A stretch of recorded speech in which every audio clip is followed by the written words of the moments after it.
Throughout history, bells have played both practical and ceremonial roles. Village bells would ring to mark time and to warn of danger. Church bells would toll to summon worshippers.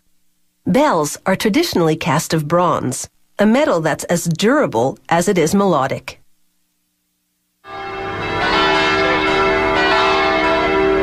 There'd be neither swing nor ring without a mold, and only a quality mold makes a quality bell. They make the mold using a pattern. This particular bell will have decorative lines on the surface, which will require a separate mold made from this 5-piece pattern. After greasing the surface with a release agent, they lower a wooden casing around it. This casing will contain a mix of fine silica sand and epoxy they'll use to make the mold. Workers pack it tightly between the pattern and casing. The epoxy sets in 10 minutes, and they now have a sand mold with which to cast the bell's decorations. They still need a mold to cast the bell itself. They make it with this aluminum pattern. After spraying it inside and out with a release agent, they lower the decoration mold they just made right over it. Then, on top of that, a steel casing to contain the sand mix.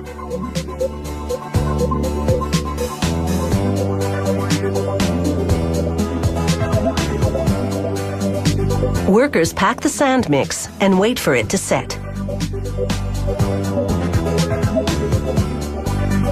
Then they flip the casing and add another section to it to contain even more sand mix.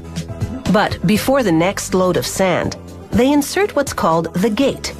This aluminum rod shapes the channel through which they'll pour the molten bronze into the mold cavity. Now they go ahead and top up the sand. Next, they form a funnel around the central channel because it's pretty well impossible to pour the molten bronze directly into such a small hole. They poke the sand mix to make sure it's set, then pull out the gate. They separate the two casings, each of which contains a section of the mold. Then the patterns come out, vacating what is now the mold cavity. They tidy up the mold walls.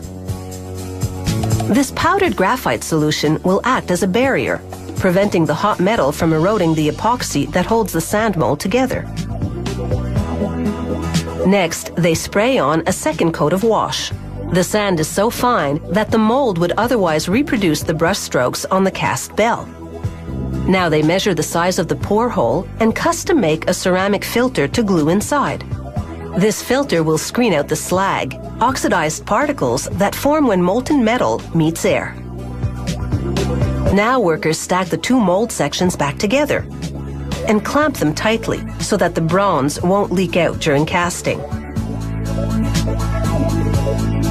Melting enough bronze ingots for an average-sized bell takes about 2 hours. To get a smooth enough consistency, the furnace has to heat the metal to about 1200 degrees Celsius. For a quality casting, they must pour the bronze in one continuous flow, no stops and starts. The funneling basin they made in the sand prevents overflowing. The bronze takes about half an hour to solidify and up to 24 hours to cool. Workers remove the sand mold with a jackhammer, being very careful not to hit the bell inside. The extracted bell is covered in a residue of burnt epoxy. They remove it with a wire brush. Then they disengage the gate with one well-aimed strike of a sledgehammer. Now they mark the exact center point of the bell. That's where they'll install the hardware from which the bell will hang. They drill a small hole, then gradually drill it larger and larger. They can't bore a big hole in one shot because the friction-induced heat would crack the bell. They tip the bell on its side to hang the clapper, the proper term for the bronze hammer inside.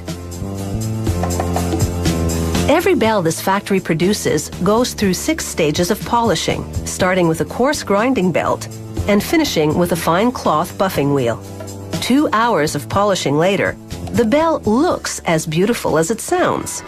And that is the toll story.